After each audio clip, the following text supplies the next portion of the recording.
Iran అధ్యక్షుడికి Iran సైన్యం reverse అయ్యినట్టే ఉంది.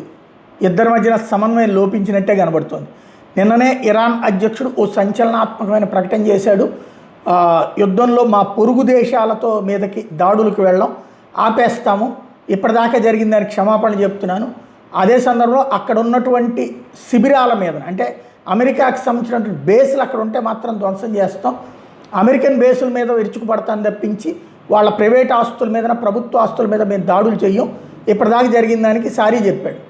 దాంతో రెచ్చిపోయినటువంటి ట్రంప్, అదిగో ఇరాన్ భయపడిపోయింది, లొంగిపోయింది, అందుకనినే ఇంతకు మించి మా విజయం ఇంకేం చెప్పుకోవాలి అని చెప్పాడు.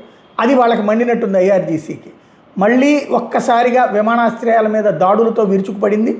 పెద్ద ఎత్తున గల్ఫ్ దేశాల్లో ఉన్నటువంటి ఎయిర్పోర్ట్లు, ఇతర ప్రైవేట్ ఆస్తుల మీద దాడులకి తెగబడింది. అంటే ఇరాన్ అధ్యక్షుడు చెప్పిన అతని మాట వినేందుకు కొమైనీ సృష్టించినటువంటి Iran Revolutionary Guard Corps, IRGC సైన్యం సిద్ధంగా లేదన్నది స్పష్టమవుతోంది.